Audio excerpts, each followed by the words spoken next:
in particular Netflix docuseries that you've been working on, Diddy Do It. Right. You've been saying for years that you feel you knew Diddy's character. Right. Yet you said you weren't a part of that lifestyle. You weren't going to the parties. So what makes you so absolutely sure that these kinds of allegations that we've seen against him are true? In a bold flashpoint, 50 Cent launched a razor-sharp remark that cut into Jay-Z's carefully curated image, blending humor with an edge fans couldn't overlook. The line ignited debate, especially as audiences weighed it against recent headlines and statements involving other powerful industry figures. What stood out most was Jay-Z's response, which carried a distinctly legal tone, measured, defensive, and slightly combative, far removed from the polish of standard public relations. That shift signaled this wasn't routine damage control, but a deliberate effort to project authority and control. The exchange underscored a core truth of hip-hop culture. Words aren't just entertainment. They're strategic tools that shape reputation, influence perception, and linger long after the moment. Release date for his Diddy documentary.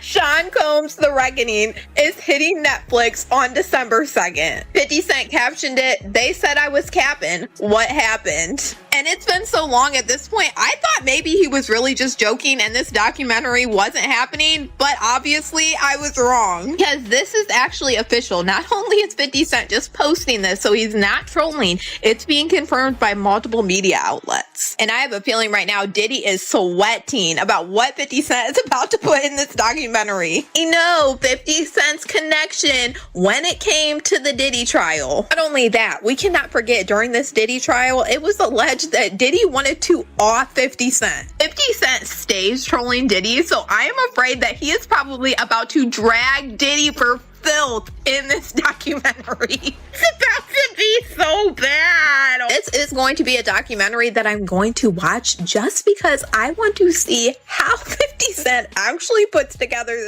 Tonight, a curtain lifts on turbulence rippling through the music world as Jay-Z, Sean Carter, graced the red carpet at Disney's Mustafa premiere alongside Beyoncé, their daughter Blue Ivy, and Tina Knowles. A very different narrative was unfolding away from the spotlight.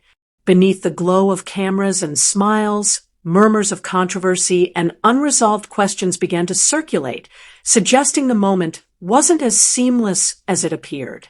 The contrast between the family's luminous public presence and the subtle tension behind the scenes only deepened intrigue. For fans and critics alike, it was a familiar reminder that in the realm of fame, polished appearances often conceal far more complex stories in the shadows. In particular, Netflix docuseries that you've been working on, Diddy Do It. Right. You've been saying for years that you feel you knew Diddy's character. Right. Yet you said you weren't a part of that lifestyle. You weren't going to the parties. So what makes you so absolutely sure that these kinds of allegations that we've seen against him are true? Well, I'm surprised by the allegations, as surprised as everyone else is. Like, I didn't make the allegations. I didn't tell people to say these things.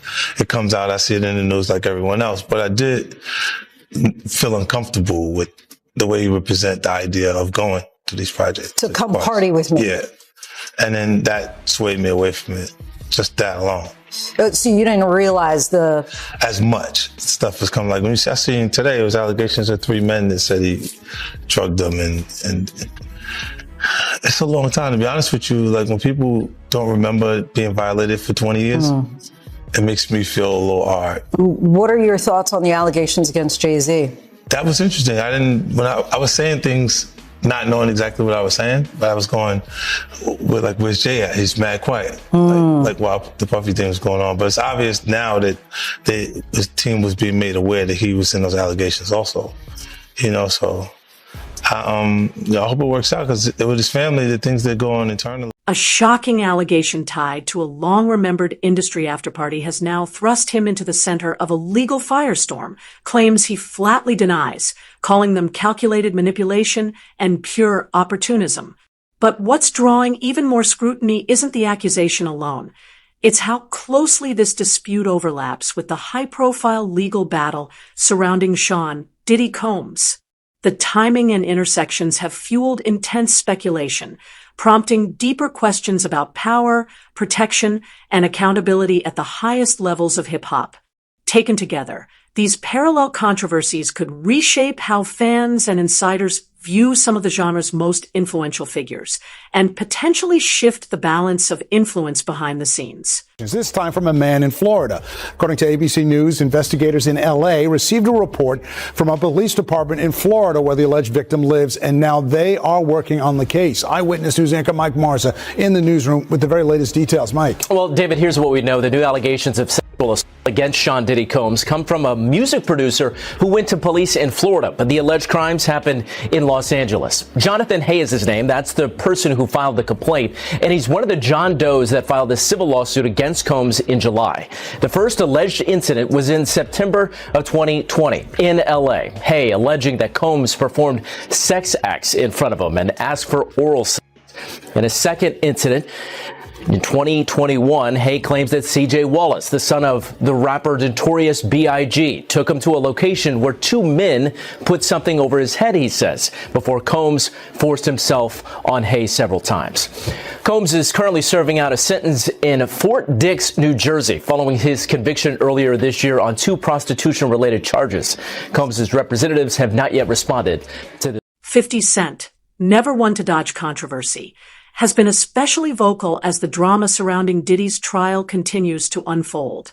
Once viewed as an untouchable titan of the industry, Diddy is now confronting legal battles tied to serious allegations that threaten to unravel the empire he spent decades building. To many observers, this moment feels like a historic inflection point for hip-hop, where power, reputation, and accountability finally collide in public view. And the louder 50 gets, the stronger the message becomes. No legacy is too big, and no icon is beyond scrutiny. Clearly damaging to him. Yeah, and I think there's like a famous quote from someone who was acquitted, and he said, all right, where do I go to get my reputation back? Right. I mean, social media was a light. Beyonce's next, Jay-Z's next, all the people in the inner circle is next. Yeah, and the problem is there are just so many pictures of the two of them partying together, and it clearly was at a lot of Diddy parties. How powerful was Jay-Z when you were doing business with him? Was he already a power player where if he wanted to ruin someone's life or make somebody a star, he could do it? I met Jay-Z and I signed to Roc Nation. I didn't want to drip myself in blood and cover myself and swim in goop, in black goop, and fucking like wear devil horns to fucking sell a record. That, or be a witch, or be that. Every word from industry insiders is being scrutinized, but none land quite like 50 Cent's. In a now-deleted Instagram post that spread rapidly through outlets like TMZ and the New York Post, the 49-year-old rapper shared a candid moment from the premiere, paired with a caption that cut deeper than it first appeared. What looked like casual humor carried a sharp, calculated edge, subtly poking at cracks in Jay-Z's carefully maintained image. The post went viral within minutes, igniting debate not just about its meaning, but about 50's unmatched instinct for controlling the narrative. Fans and critics alike were reminded how a single, well-timed line can rattle even the most untouchable figures. It reinforced 50's reputation as hip-hop's master provocateur, someone who doesn't just comment on moments, but weaponizes them. And in an industry where perception is power, one post can echo louder than 1,000 polished press releases. I'm not even gonna lie to you. I thought he was trolling because I do think 50 is a guy to kick you when you're down, and Diddy did seem like he was down for a long time. Pause. And I thought 50 was just trying to kick his back in. It was clear that 50 wanted him to go to jail for a lengthy time, maybe for the rest of his life. And I've said personally, I really think that 50 wanted him to go to jail because he was fucking his baby moms. You get what I'm saying? And that's what that is. However, it looks like 50 wasn't playing around when he had announced from back in the day that, he was going to create at that time he called it the Diddy Do It doc. And he said he was going to do it and, all pun intended, he said he was going to do the doc and put it out with Netflix. And it appears that he wasn't capping. Netflix has actually put out a press release. Variety and other outlets picked it up. And they have announced that there is a release date, December 2nd, which is the Netflix documentary series from the executive producer, Curtis 50 Cent Jackson. And it is called Sean Combs' The Reckoning. It's going to only be on Netflix. And yes, 50 is the executive producer. Now, I'm going to be honest with you. This is a huge power move by 50. Now, you know, I love 50, so we're not going to get into certain stuff, but 50 doesn't have the cleanest history. Sometimes I feel like when they go for these type of docs, the Surviving R. Kellys, they go for the most woke person to present the doc because you kind of need somebody to soapbox. With all due respect, I'm not saying 50 had freak offs and shit like that, but 50 is 50 Cent, bro. You know what I mean? It's like 50 Cent isn't the most model human being. Not saying he's been accused or he does stuff that Diddy does. 50 Cent didn't pick this moment by accident. Striking while Jay-Z was celebrating a highly visible family milestone on one of the year's biggest red carpet nights amplified the contrast. And the impact. In hip-hop, timing is leverage, and 50 has always understood that public perception can shift faster than any courtroom ruling. Their history makes the move feel deliberate. From how to rob to years of pointed lyrical jabs and business friction, tension between the two has never fully disappeared. But this wasn't just a callback to old rivalries. By inserting himself into the conversation now, 50 tied Jay-Z, subtly but unmistakably, to the larger storm surrounding Diddy's trial and the uncertainty circling that empire, even as Jay-Z rejects the allegations outright, and his legal team pushes to shut the case down. The implication alone creates friction. In an industry where reputation is currency, planting doubt can be as powerful as proving guilt. That's the real play here. For 50 Cent, it's never just about the joke or the jab.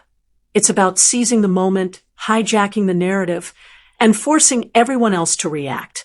In this long-running chess match, one well-timed move can control the board long after the post disappears. Individual that want to have ups on the next person no matter what they was doing. He did the stuff to Ja Rule so he could go after Jay-Z. They not gonna come out and speak on nothing that has anything to do with them, and they praying that they not on the tape doing crazy stuff, being oiled up in the whole 9 yards. Until the feds say, hey, yo, listen here. Hey, buddy, we got you on this tape, and girl looked like she was pretty young. We're not gonna show it, but we need you to come and testify against Brother Love. That's when they're gonna start talking. And they're not gonna be talking in his favor. 250 cameras all over the house? Somebody got caught stealing a cookie out the cookie jar. When you that powerful, you didn't get that powerful without having one or two or maybe three. So now we have two people come out saying that Diddy was talking to the feds. Do you think that's true? Whether it's true or not, and he might have been cooperative in some way, shape, or form, you don't get away with human trafficking unless you give up John Gotti or something like that, and that's not what happened here. I can tell you, Jesse, that this investigation's been going on for a long time, very closely held by HSI, so much so that even some of the agents on the raid a week ago today didn't know whose house they were raiding until they got there. That's how closely held this investigation. Wow, because there could have been a tip. Absolutely. And there are allegations that he was paying law enforcement through his chief of security, which also happened to be Michael Jackson's chief of security. I don't know if I buy into that. You know, people in Diddy's situation like to have those involved in law enforcement close to them. But that doesn't mean they're taking payoffs. That doesn't mean they're doing big favors. They like that closeness. It's just like how Diddy was able to court Diageo or Estee Lauder. He was very successful in doing that, and that made him a lot of money and gave him credibility outside the hip-hop rap world. And that's what he was trying to do here, a lot like what Epstein... Hip-hop loyalty has always been conditional, shaped by leverage rather than sentiment. Alliances form when interests align and dissolve the moment the balance of power shifts. The relationship between 50 Cent and Jay-Z has long reflected that reality. Less brotherhood, more business truce. From 50's perspective, there was never any illusion of friendship, only a temporary alignment that served both sides when it was useful to. That's why 50's commentary cuts so sharply. He doesn't attack from emotion. He attacks from analysis. In his framing, Jay-Z isn't driven by loyalty or ideology, but by calculation. Each move designed to protect position, influence, and longevity. It's a portrayal that strips away the myth of unity and replaces it with cold strategy. And once motives are questioned, even the most carefully built empires start to look less invincible.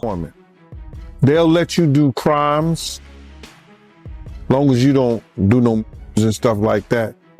They'll let you go around and pay you to protect them. You understand?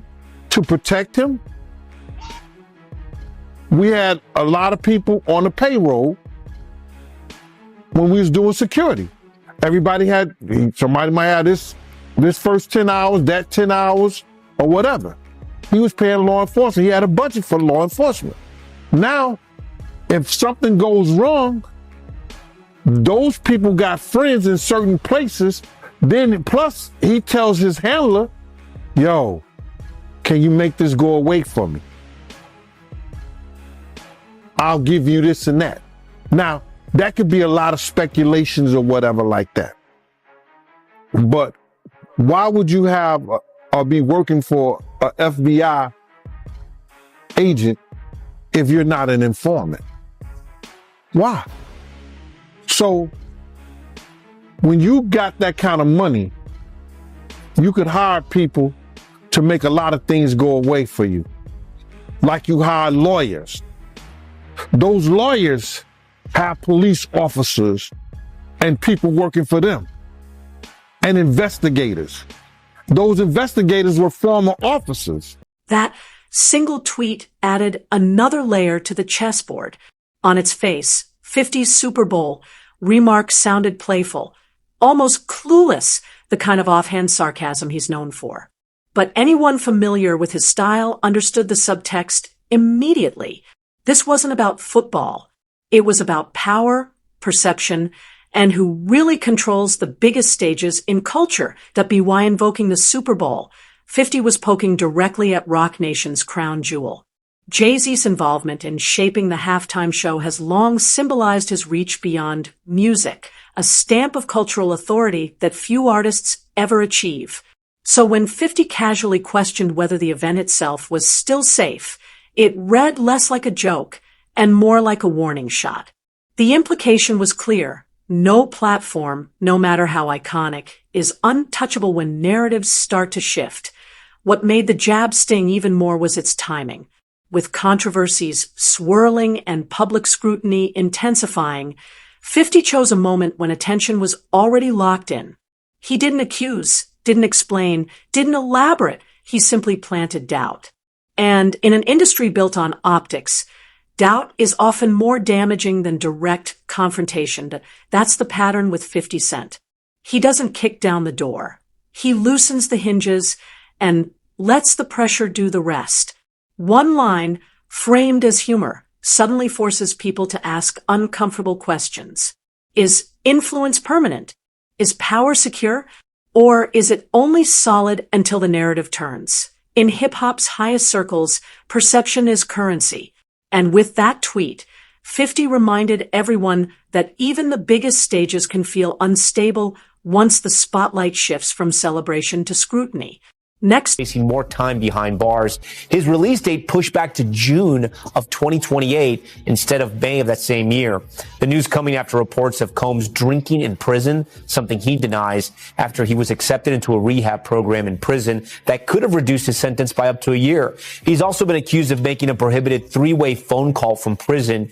Here to make sense of it all, NBC News entertainment correspondent Chloe Malas and defense attorney and friend to Top Story, Sarah Azari. Guys, thanks so much for being here, both of you. So, Chloe, I'm going going to start with you. I'm being told you spoke to Combs' rep earlier. What did you learn about this issue? Sure. So Combs' representative, Judah Engelmeyer, telling me by phone earlier today, Tom, that yes, a three-way call was made between one of Combs' lawyers, who did bring in another person on that call with Combs while he has been at Fort Dix, but that there was nothing improper about it. But again, that is not something that you were supposed to do at all. So those lawyers should have known better. As for drinking, he doubled down and said that Combs was not drinking and that in fact he's been admitted into this very specialized rehab program that Fort Dix offers is actually going to potentially lower his sentence. Yeah. He could be released earlier because of that. So they're saying he's done nothing wrong and that any reports that he has been drinking is completely not true. Sean Diddy Combs is setting the record straight about his life behind bars, following a report that said the rap mogul, who is serving a 4-year sentence for 2 prostitution-related convictions, was caught drinking homemade alcohol in prison. His spokesperson emphatically denies the allegation, telling People magazine in a statement published November 9th, there have been several false and reckless reports circulating about Mr. Combs. He has not violated any prison rules. His sobriety and self-discipline are priorities, and he is taking them seriously.